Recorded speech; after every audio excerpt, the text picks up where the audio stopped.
so nice to see some familiar faces. Yes. It's fun when you've only interacted with people on social media. It's like, oh, you're live, you're moving, you're real.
Yay! Hey! Hi!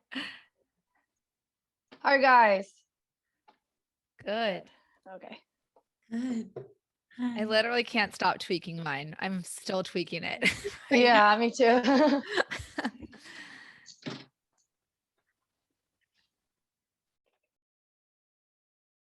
So I see some people are joining. Yeah, there was a lot of people who like signed up for just a ticket. So we'll just give them a minute, I guess, to come in. I don't know if they're gonna come, but you know. Yeah, and then there were some people who were on the list with us and they can't come anymore. So that's fine. But it's just gonna be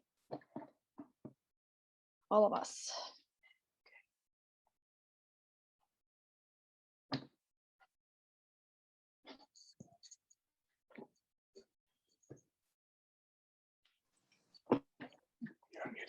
Hello. Hi, how are you? Hey, good. How are you? Good. Good. Yes. Yeah, I'm still kind of learning the Zoom. I'm on my iPad, so I had to like figure out where everything is. Okay. Great. Yes. Beautiful necklace, by the way. I love that. Thank you so much. Yeah. Thank you. And thanks for, creating this. This is so Yeah. cool. Yeah. It's so nice having like the online world and connecting with all these people who have arthritis, because I remember being little and like nobody had arthritis, except for older people. But yeah, so it's really, I mean, at the same time, I don't want anyone to have it. Right. So, all right, yeah. My husband was just asking me something. Oh yeah, no, it's fine. We're just waiting for some people to join. Yeah, cool. We need hold music. Yeah. So, Kristen's here. Yeah, she said she was going to go first. So then whoever wants to go after Kristen can. I didn't really make an order or anything of people, so I'll go last. So, I'll let you guys all speak first. Nice to meet everyone officially too. It's cool. Yeah, it's nice to see faces. For some people I haven't seen, besides on Instagram. Yeah, maybe if people want to drop their Instagram handles in the comments, we can help connect faces to names or profiles.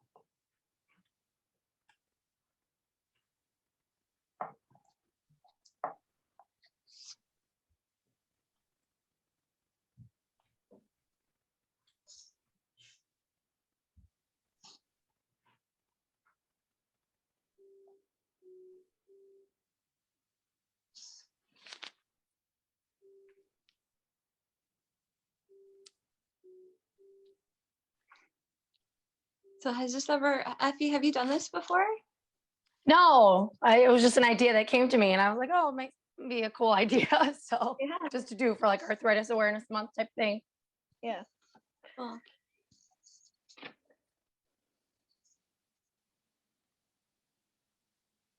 So what do you guys, I think everyone is here who is going to like present. I think people are starting to come in who just are wanting to listen. So we can just begin maybe. And then what do you guys think? Or should we wait a couple more minutes? I don't know. What time is it? I'm not sure what time it is now. Oh, it's 1:03. Yeah. So it's like, yeah, we can give maybe like a couple more minutes. Yeah, sure. Yeah, and I think I have it set where people are automatically muted when they come in. So Okay, yeah. It's not that making shouldn't it be long. too disruptive. Yeah, if someone comes in. Okay.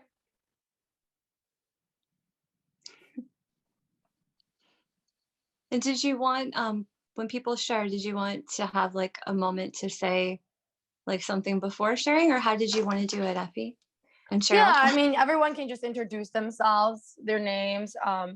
And then, yeah, you guys can just get started into reading your piece. And then I also mentioned in the email, like if anyone wants to just share like maybe the inspiration or the meaning behind their piece, they can if they want. And if not, that's okay too. And then, yeah, that's basically it.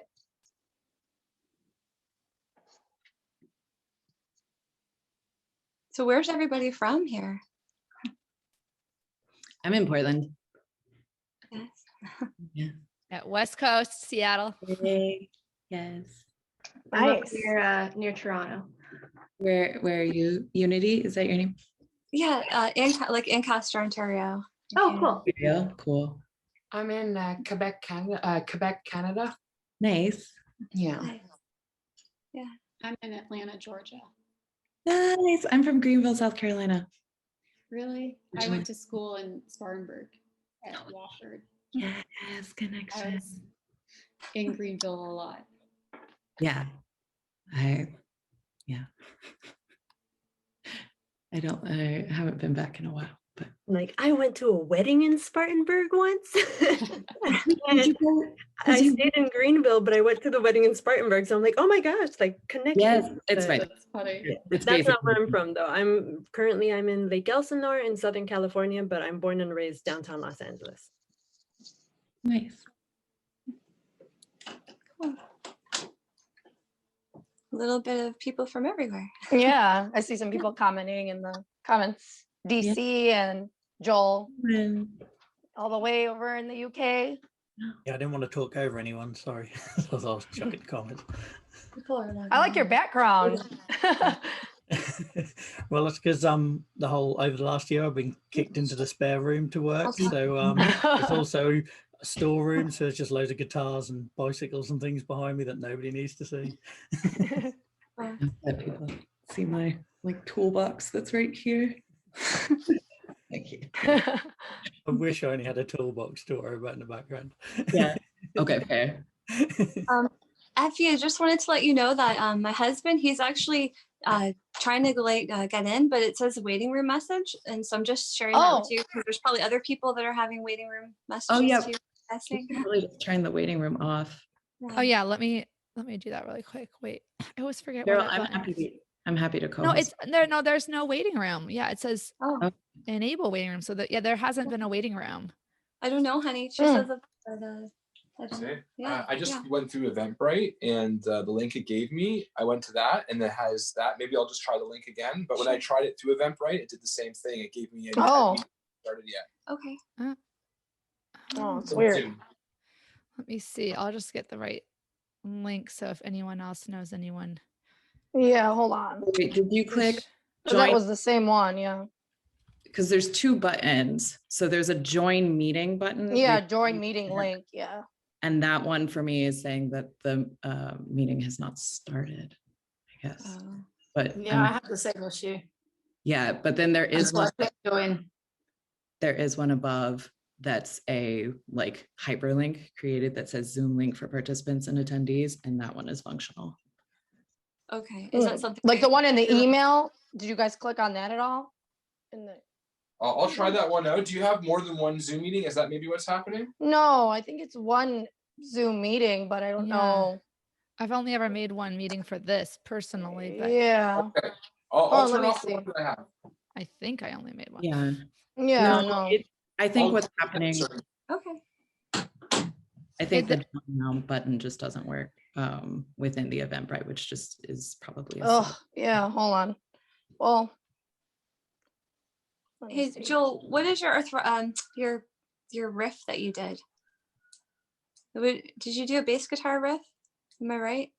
Oh, sorry, you threw me then. I thought you were expecting me to Yeah. start singing or something. Sure. Yeah, no, so yeah, I lost the ability to play guitar years ago. I used to, it's kind of what I used to do alongside a day job. And yes, I've been on a mission let me last year just- to get that back. So that's been good. Yeah. Nice. So I'm not very good. I'm not back to where I was yet, so, but work in progress. Yeah, one step at a time, right? Yeah, that's it. Unity, can you have your husband try the one that I put in the chat? Yeah, he- 'cause I'm Is I'm that the one he sending- did? Oh, okay. Yeah, he's in, he said. oh, he's in, so good. So it's that the hyperlink within the event description is functional, but there's an orange button that Eventbrite creates that. Oh, That's okay. it. Well, I don't know if people are going to notice that, but I'm trying to email I some noticed. people. I got in fine. Like I didn't have Oh, anything except Eventbrite. okay. So it is like it's there and it appears before the join now. But I think if you're maybe the type of person that goes to an Eventbrite more often than you Right. get a Zoom link, I'm not sure. Well, yeah, I'm going to be sending this to, well, yeah, Saruthi, you got in. I know you're here through Eventbrite. So I'll just send it out to some people that might not be in here while we get started, you know? Yeah, but it's not just making in a noise when case. people come in. So it's gonna So, yeah. So don't mind me. I'm just going to be just emailing this off real quick. But you guys, we can start. I mean, it doesn't really matter to me if you guys want to begin or not. I think that's good. I think that's a good idea to start. How about everyone who's not speaking mute themselves? So Kristen. Yeah, I'm going to do that too. Okay.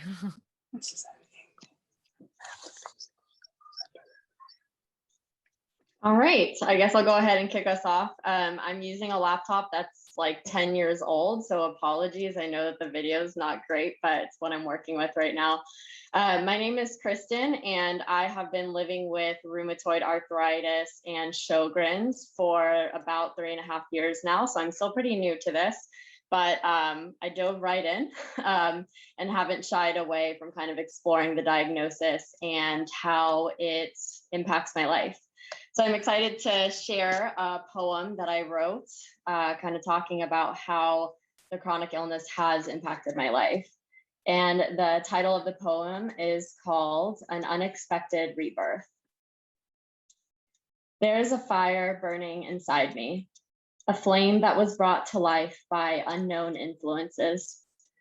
The kindling that breathed life into this flame is shrouded in mystery and is not meant for my gaze. So instead of searching for the origins of the fire, I lean into its fierce energy.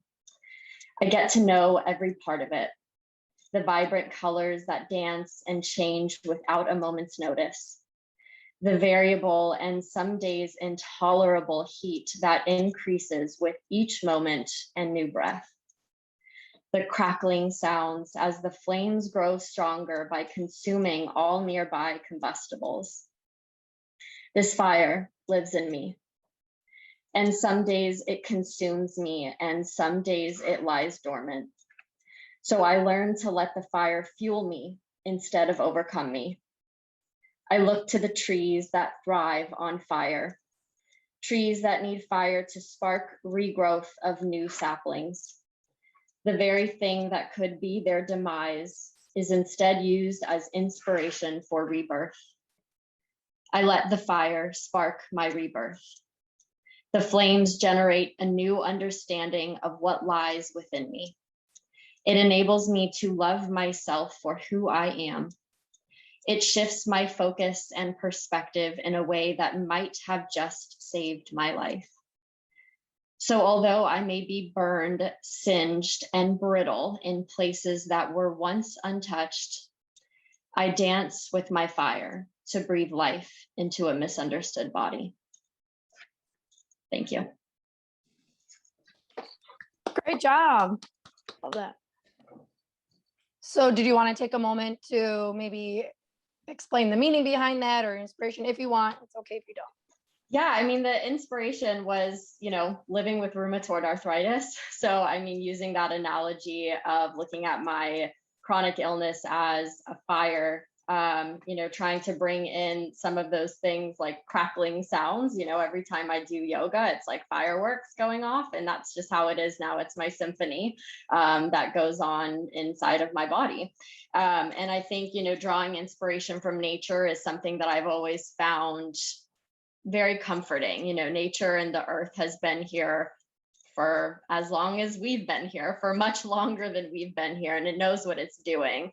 And so, when I was about a year into my diagnosis, I learned about these trees that are in Alabama. I'm not from here originally, but they're called Alabama longleaf pines. And their whole thing is that they need fire to grow. And I mean, a lot of trees are like that, but these ones are very specific into how they interact with fire for regrowth. And so I got that tattooed on me because it felt so relevant to looking at my chronic illnesses. We can't beat this, but we can do the best with the cards that have been dealt to us. And so learning to accept it and learning to dance with it and learning to let it fuel a rebirth feels like the narrative that fits for me in my life.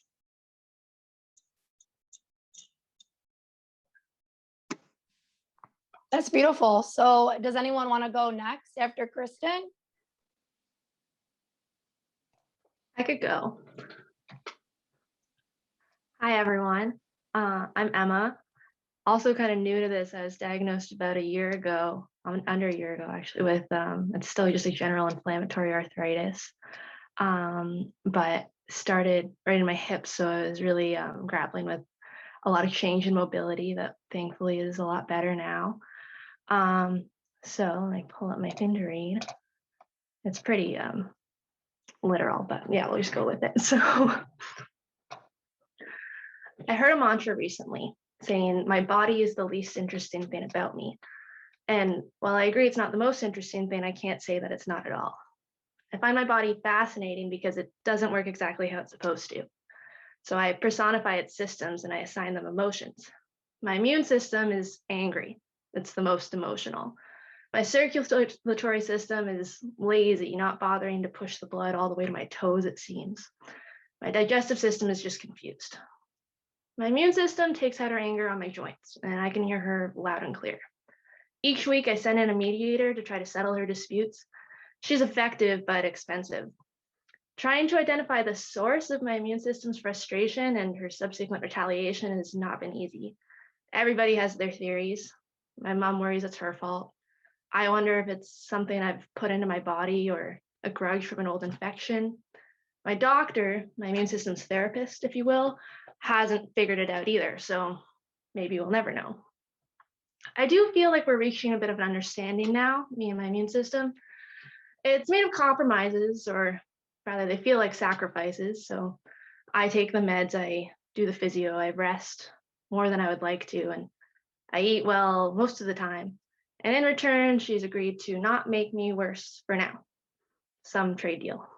So yeah, well, I have plenty to offer and be proud of that's completely unrelated to my body. Personal, professional successes, my relationships, stellar sense of humor, and some rudimentary poetry skills. I'm proud of my body. I'm thankful for it and the things it allows me to do despite its angry systems. And I really do think it's fascinating.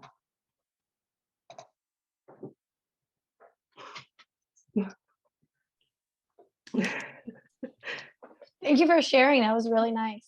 Thanks.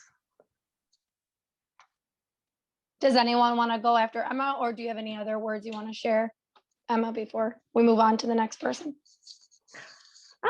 Not really. I just think like it's kind of fun, and I think I often have, especially now dealing with chronic illness, like personifying my body and speaking to it, and that way, you know, I also like, so on days when I'm feeling really good, I'm like, I literally like say thank you to my body out loud. And when I can do new yoga poses, I'm like, well, thanks for doing this. Like, or I can, you know, go on a hike with my partner when I haven't been able to before. Like, it's things that I'm like, okay, I'm really glad I can do this. So yeah, that's really important. I've noticed that about myself too. It helps.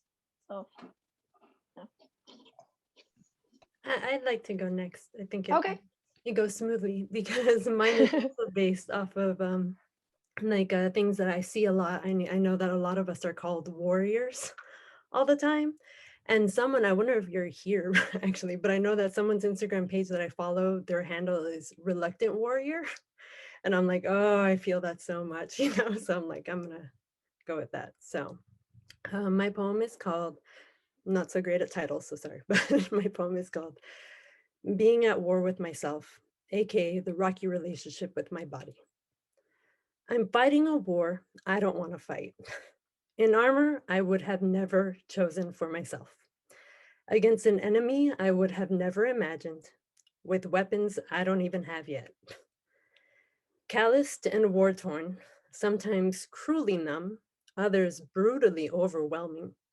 A struggle, a conflict, ongoing, relentless, and endless. And what of the armor that I need to fight in this war? I don't get to choose it. I feel like an awkward RoboCop, protective, on a mission, indiscriminate and unforgiving with a cold outer shell. I feel like a violent juggernaut, rampaging, slamming, yelling, throwing things unstoppable and unreasonable. I feel like an all-consuming venom, taking over every part of me. No consent, contra mi voluntad, intense, suffocating, and unwanted. I have no choice in armor for the fight, but nevertheless, the fight persists. And who is the enemy that I need to fight in this war? The enemy is not outside of me. The enemy is me. The enemy is my body. My poor body that is mistaken. It's mistakenly attacking itself, thinking that it needs to be fighting, constantly fighting. Fighting against what? Fighting against whom? My poor body, it does not feel balanced. It does not feel in harmony. Instead, it's full of ongoing trauma, hurt, and struggling. My body needs compassion. My body needs to heal. My body wants to heal. And so why do I need to fight against my body in this war? My body is not the enemy. After all, we're working towards the same goal. And that goal is not merely healing. That goal is living life to the fullest. Not just the happy, joyful, successful parts, but the grieving, challenging, learning from failure parts too. I'm fighting so I can keep on keeping on, so I can keep living, surviving, thriving life. The enemy is what keeps me from doing that. Sometimes that feels like my poor body, but I hate seeing myself as the enemy. I love myself too much to do that. Regardless of perspective, the fight keeps on keeping on too. And what of the weapons that I need to fight in this war? Like the reluctant warrior that I am, I used to have a shield. I thought it was perfect for me and that it would always protect me. But now it's gone. And I'm learning that I can't just be on defense anyway. I need more than a shield. I'm learning to make my wound my weapon and my pain my purpose. And like the phoenix I hear in so many songs, like the phoenix that other people tell me I am, like the phoenix I know I have inside me. I may not be quite ready yet, but out of the ashes will come a more empowered me that recognizes vulnerability as my strength and the fight of my life and the fight for my life as not only necessary, but formative and influential. Despite everything, or maybe because of everything, I will learn how to fight in this war. I will learn to embrace my fight. I will learn to adapt to my armor. I will learn to find who my true enemy is. I will learn to use the weapons I create. I will learn because that's ongoing too. And that's my poem. Woo, woo, woo, woo. Oh, thank you so much, Jittel. Is that how you say your name? Yes. Oh my gosh. Yes. Yeah. Perfect. Okay, I wasn't sure. So that was really powerful. Thank you so much for sharing. Thank you.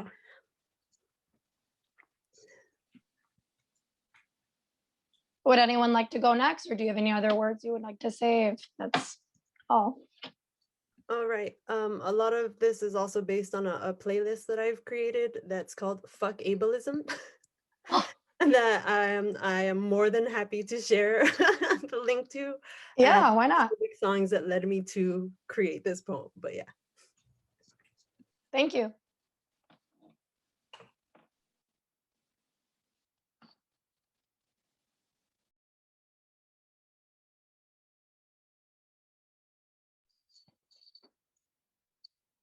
Anyone want to go next?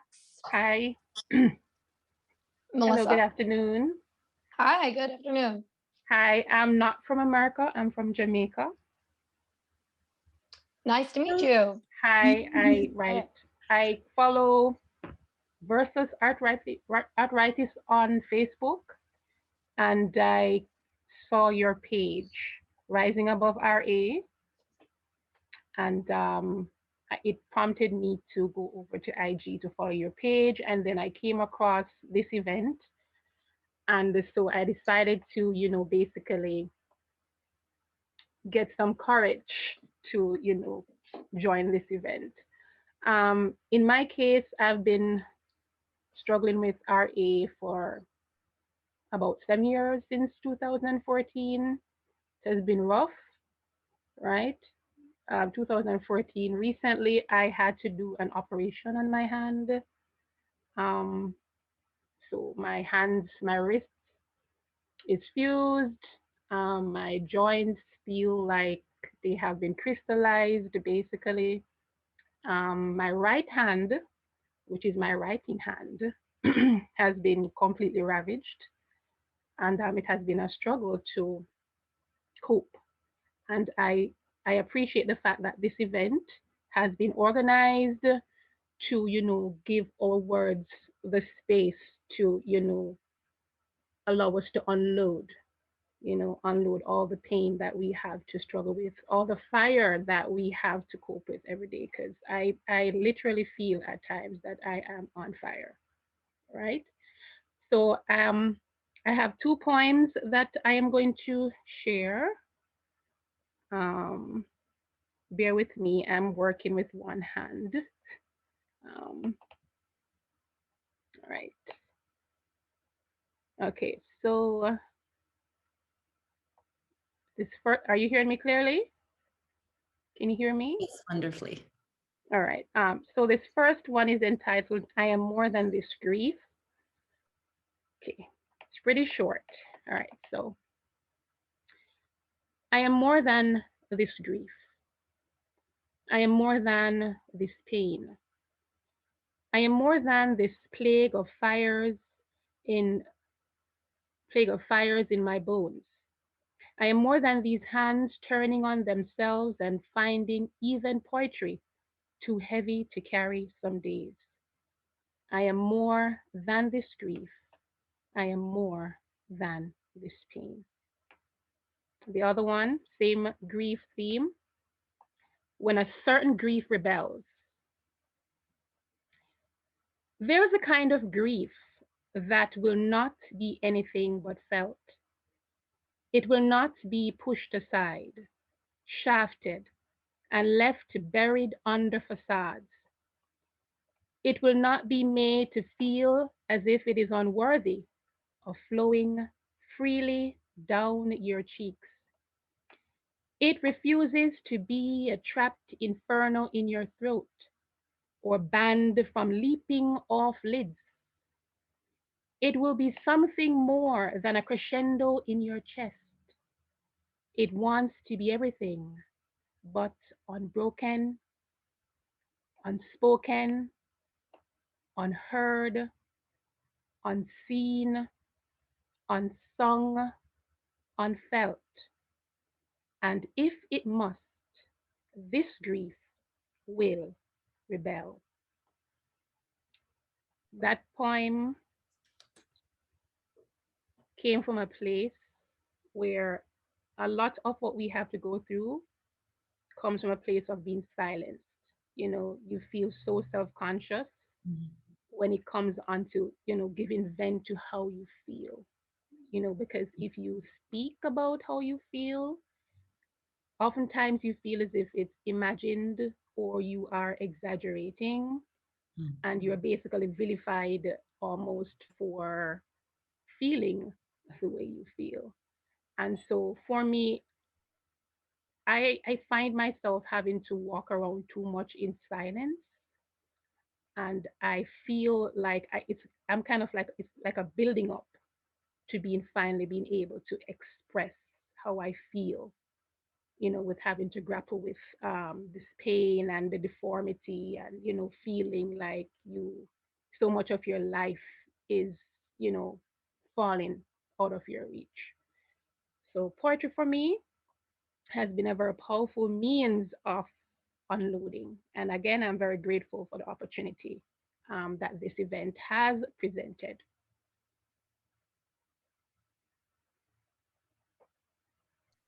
Thank you so much for joining. I'm glad that we could connect. Thank you.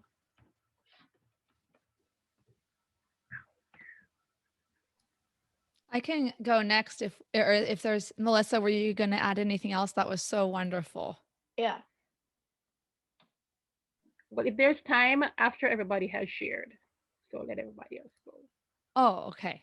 All right. Okay, awesome. I'm going to use that mantra to myself, like I am more. That was just, I loved that. Simple yet elegant. Okay, so hi, I'm Cheryl Crone. I am a occupational therapist who's had rheumatoid arthritis for a long time, 18 years now. And I've never written a poem before about it, or really, so this is, I don't know if it's a poem. It's words that I want to share. So it's called A Pleasure to Have in Class. So I'm 8 years old and I live for a chart. It hangs in the front of the classroom. Tiny, tidy boxes filled with stars, gold stars for good children. And I want to be a good girl. I need to be a good girl. A pleasure to have in class. I fold my hands in my lap. I suppress my boundless energy. I zip my lip. But I look around in desperation as the other children mess up. They're loud, disruptive, and unruly.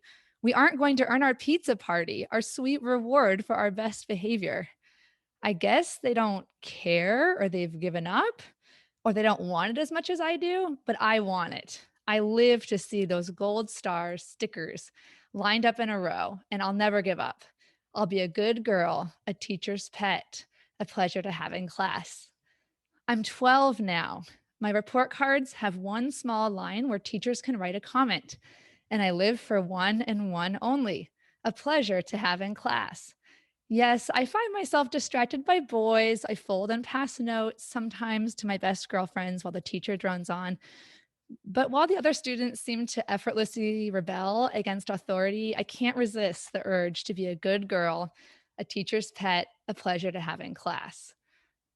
I'm 16 now. I can finally drive myself to soccer practice and my best friend's house and high school football games.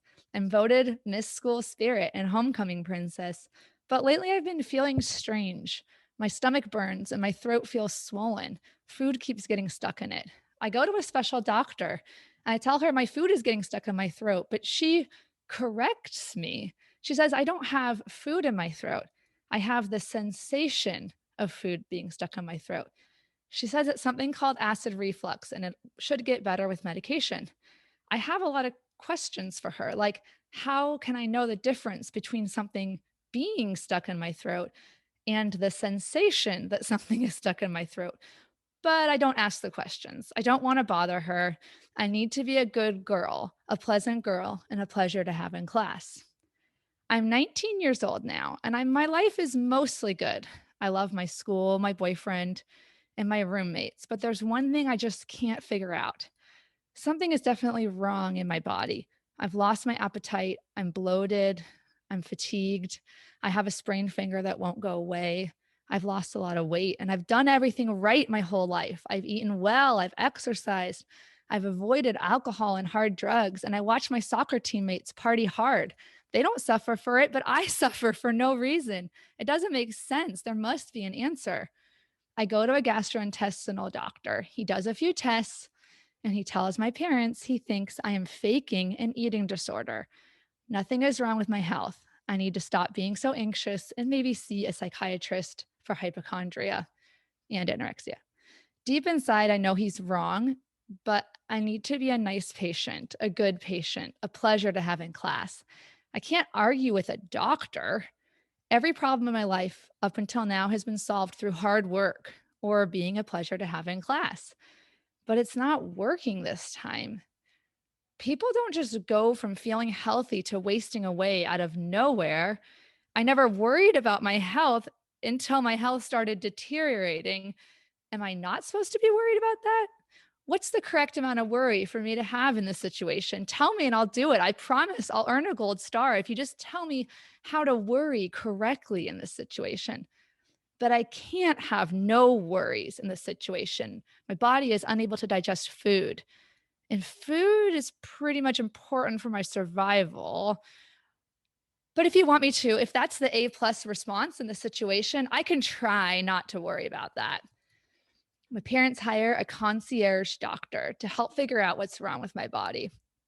Like a good student, I bring her my notes, my meticulously tracked symptoms. I've worked so hard to try to correlate my pain with what I'm eating, what I'm doing. There must be some explanation.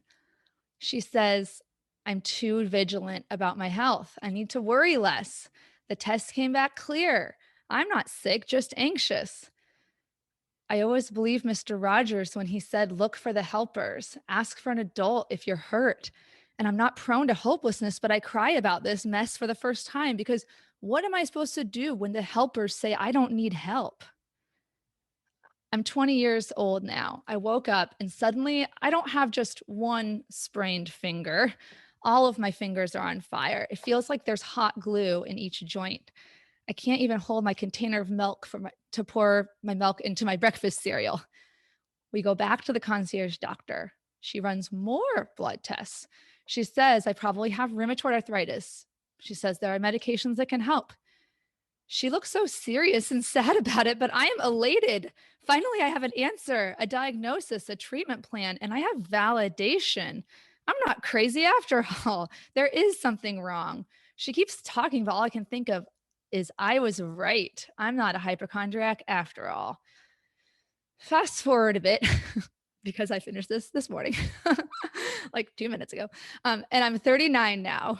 I'm a mother, a wife, a volunteer, an advocate, even an arthritis educator. When my son was little, I went to therapy for the first time. I thought it was for postpartum anxiety, and it was for a little while. But eventually it became about processing my chronic illness, really for the first time.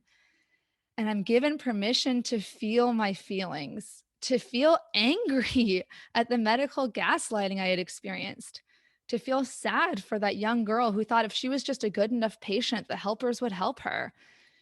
And I also feel relieved to realize I can still be a good person, but feel feelings that aren't happy, that are uncomfortable for others. And I can also give myself permission to feel gratitude for everything I still have. I've learned that there's no syllabus for being a chronic illness patient, no clear way to measure success, no gold stars to mark my progress. For so long, I wanted to believe there was a reason for everything. If I could just find the root of the problem, I could find the solution. But I've learned that sometimes health issues just make no sense. Sometimes you can do everything right and still get sick. And that's just life. I don't have to like it, but I can make peace with it and focus on living a good life despite it. Thank you, therapists.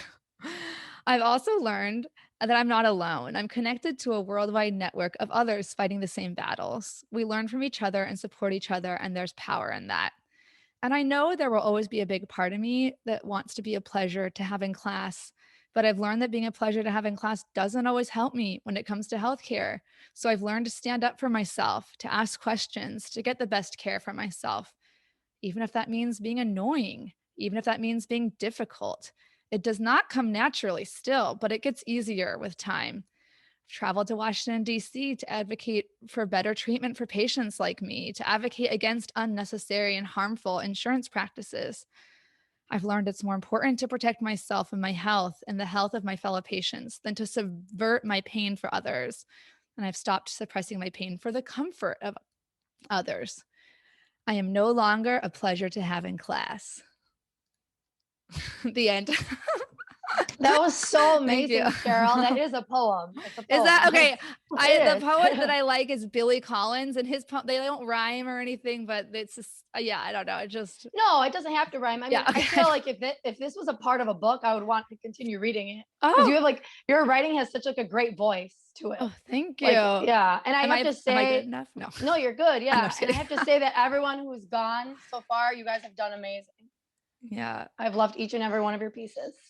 we're gonna have to do a part 2. Yeah. So, yeah, like I don't know if mine needs any more explanation really, but No, it is no, yeah. something that I still work for Gold Stars. And so I still have to.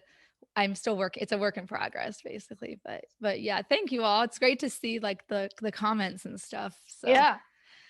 thank you. And we love therapy. Acceptance and commitment therapy is the best. Okay. Someone else can go too if they want. Would you guys mind if I went next? Only because Yeah, my Joel. son is now asleep in the next room, so I'm conscious I don't want to talk for too late. Of course. So yeah, I'm Joel. Also Joel versus arthritis, known as. I've had arthritis since 10, diagnosed at 12. And basically, in a nutshell, my story is I didn't talk about it for 25 years. When I had a flare, I quit everything, sports club, social circles, moved on to the next thing, and lived basically a series of chapters for a life until I became a dad a couple of years ago. And that kind of changed my whole mindset, as Cheryl knows all about. We recently just spoke about this. So now I tell my story. I've kind of gone full pendulum swing. And I suppose it's a bit daunting for me because I've been writing these things for 25 years, but I've never actually read one out. So you'd think I'd be good by now. I'm really not. But some of mine are quite dark. So I've gone for sort of a more lighthearted one. And if you'll permit me, because it's quite short, I've got a second very short one I want to just say, just for the nod to you guys and all the hard work that everybody does. So this one's called the Arthritis Tease. Whisper it like I almost don't believe, but today when I woke, I was virtually pain-free. Gone was the burning joints, numbered 4 or 5. For a second I rose and I thought I had died. I push and I poke, I jog up and down. I wait months for relief, so why try to make it hurt now? A surge in energy, oh, it's been such a long while since I got out of bed and descended stairs with a smile. Then the fear hits, but how long will this last? Has the flare subsided? Has the suffering passed? Sometimes a false hope hurts more than the disease. Is this remission or an arthritis tease? Time spent worrying is more time than it takes, so I declutter my mind to make the most of this break. I walk through the fields and I whisk through my chores. How long before my painkillers? It doesn't matter no more. After a day of achievement, I retire off to bed, for the first time in months, asleep as the pillow hits my head. I sleep like a log. I can't believe my luck. I go to get up. What's that pain in my feet? Oh, fuck. That's that one. And I just wanted to crowbar this one in just for you guys, because the whole community and everything, especially on Instagram, has just changed my whole perception of talking about this sort of thing, like full full circle. So just very short one that's called The Invisible, and it's goes like this. We are the shadow on the photograph, the rose that sits in shade. Our struggle may never be understood, but our fight will never fade. We climb mountains every morning, though we will never say. We do whatever needs to be done. The advocates of tomorrow were the invisible yesterday. And that's me. Thank you so much, Joel, for sharing. Those are really beautiful. Thank you.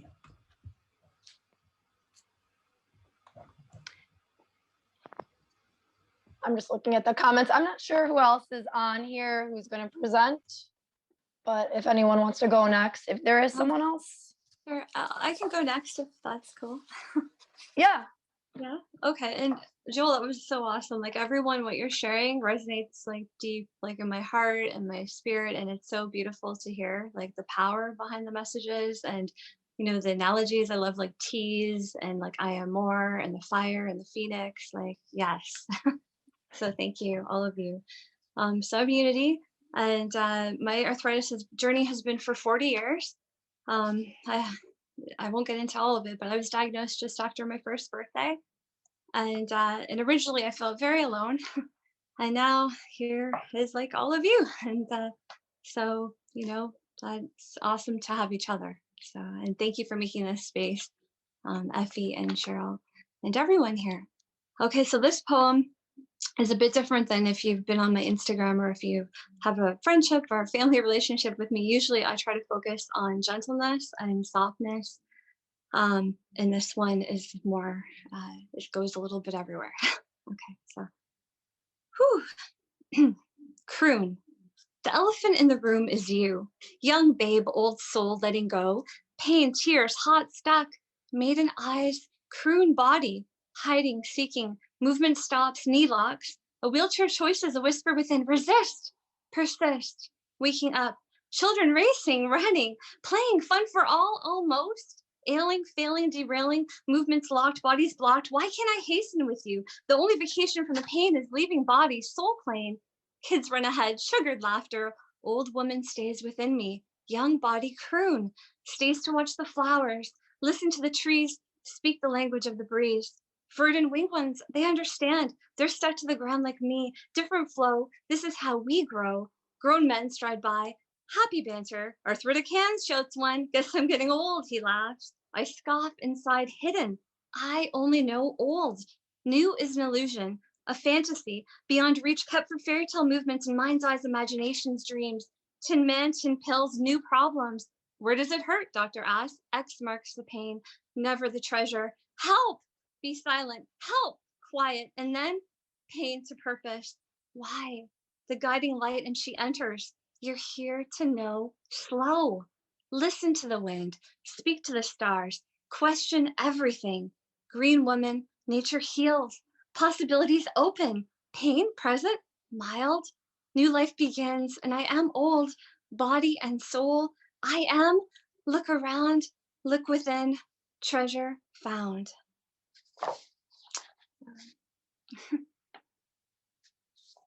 Awesome. And so I use the analogy of the croon because I basically have felt like an old woman inside a young body for my life. And that's helped me, as a child. I relate to the gold stars. I wanted to, be the good girl.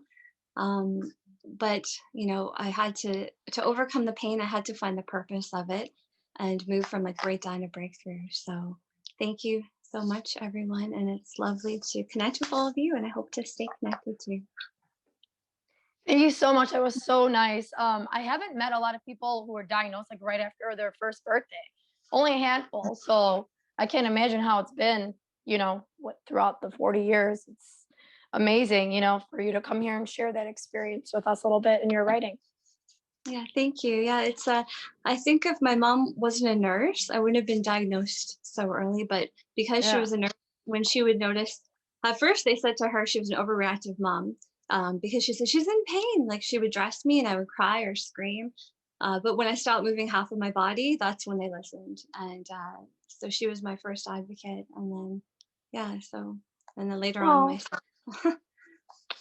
Oh, nice. I actually realized I didn't do the little biography part for myself. Oh yeah, go ahead. Yeah, so I have ankylosing spondylitis. I was diagnosed in 2018, but I've had chronic pain since I was 15.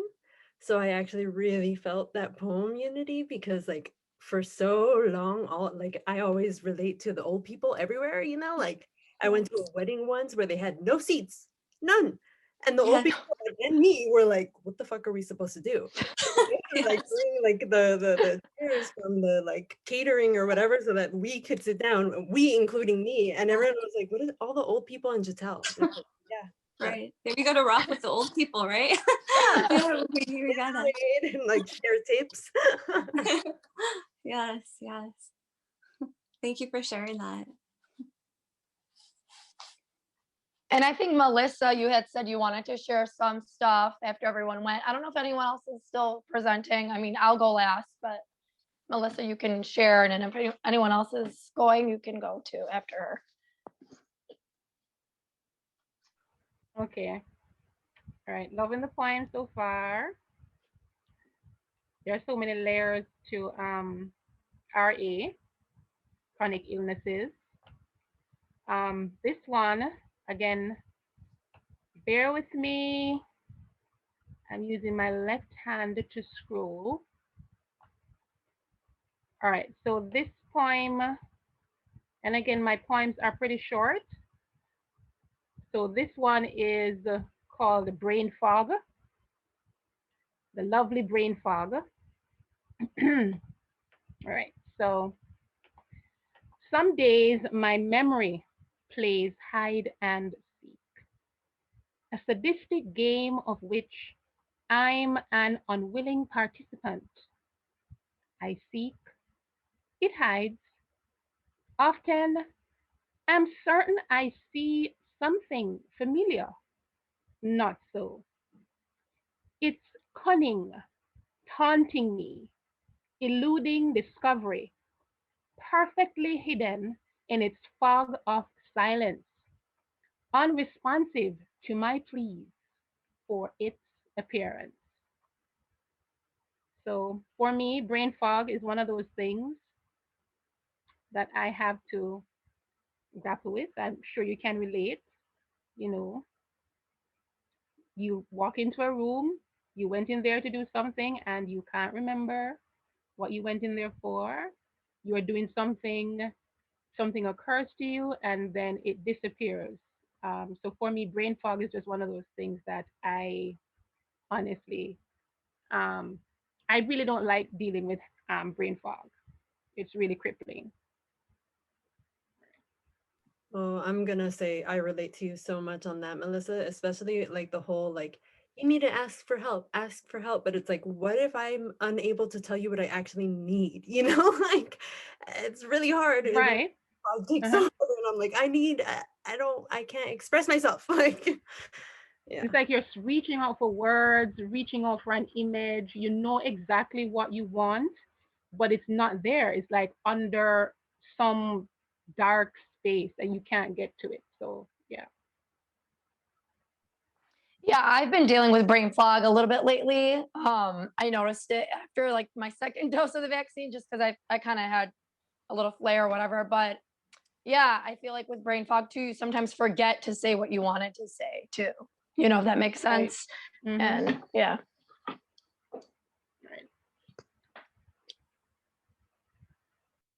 So I think Mimi, she wanted to go next from Inflammation Vacation. She has an amazing box that she creates seasonally. If you guys are not following her on Instagram, you should. I think she wanted to share next.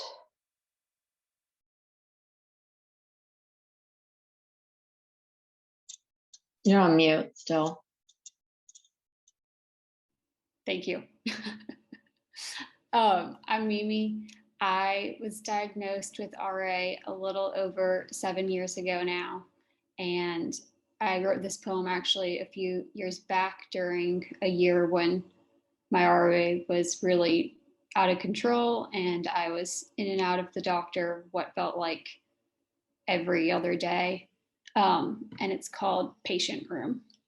And it's a very short poem. You would think after all of these times I've sat in one of these rooms, it would feel like home, but it is cold and my house is never this clean. That's it. I love that. Thank you. Short and sweet. Yeah, short and sweet and to the point. And as someone said in the comments, so relatable. Thank you.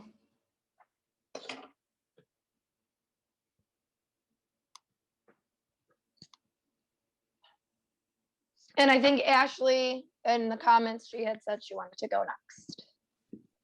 Yeah, thank you so much. This has been awesome. I'm so glad I brought my tissues with me, right? Like I've got them next to me. So I was diagnosed with RA at 14 months. I'm now 33, so or whatever, you guys can do the math, that's a long time. So I can relate to a lot of these struggles. Anyway, my poem is called You Say You'll Never, But I Do. There was a doctor with a fancy degree who said you'll never walk. 2 legs and feet, endless determination with a goal to meet. I've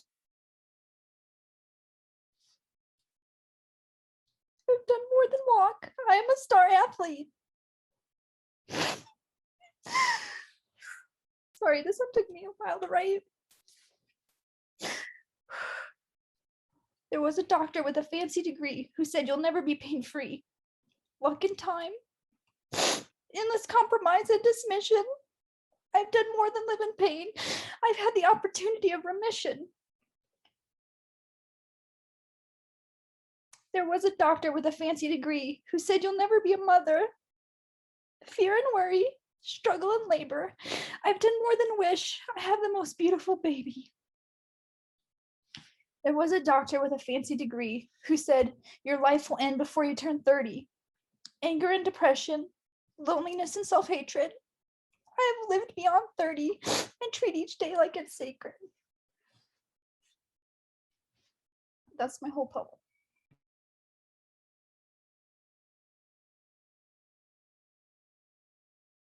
That is so beautiful. Thank you so much for sharing. You almost like all the tears, and it's so beautiful. And it's awesome that you kept holding the vision of what you were going to make happen, and you did it, and you're still doing it, and you're going to keep doing it. And thank you so much for sharing. Yeah, thank you guys. That takes a lot of therapy, like to be able to write that and say those things.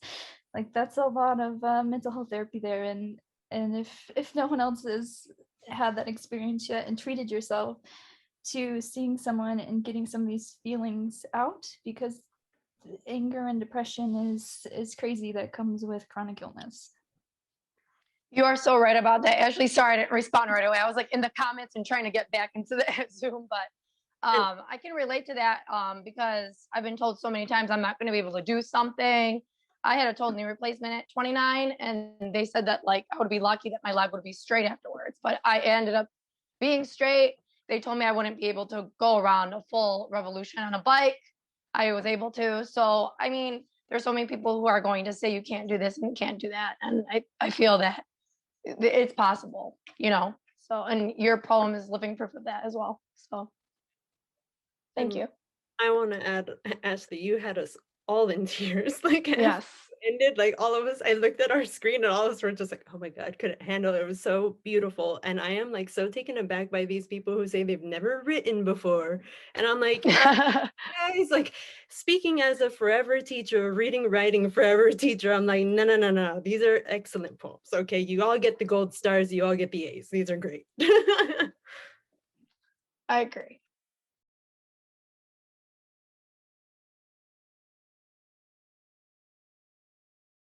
So I don't know if there's anyone else left to share, but if there is anyone.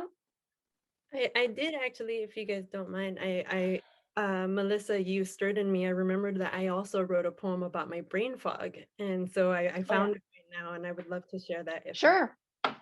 But yeah, this one, it doesn't have like I said, I'm not good with titles. So a lot of times it's just like a poem is there and I'm like, oh, I need a title for it. But okay. So this one's untitled.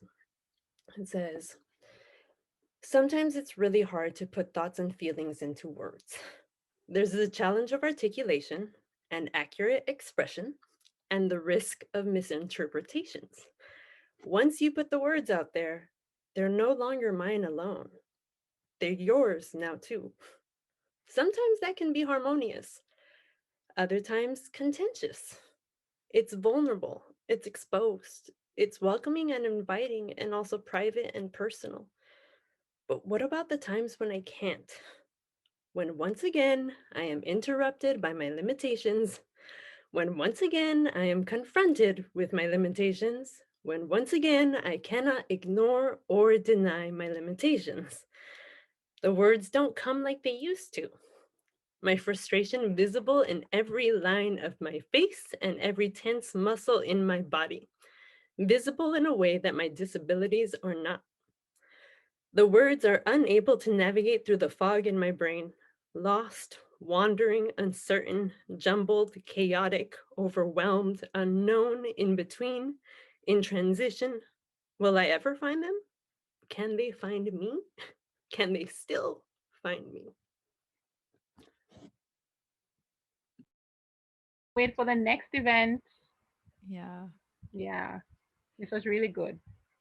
Yeah, and for anyone who may have missed this, because I did write into the Eventbrite, like click on this link, and I tried emailing some people in the middle of all this, but we are going to have it recorded, and then we'll send it out to everyone as well. And I may post this on my YouTube later on, but just be on a lookout for a link, and you guys can share it with anyone who wants to tune in.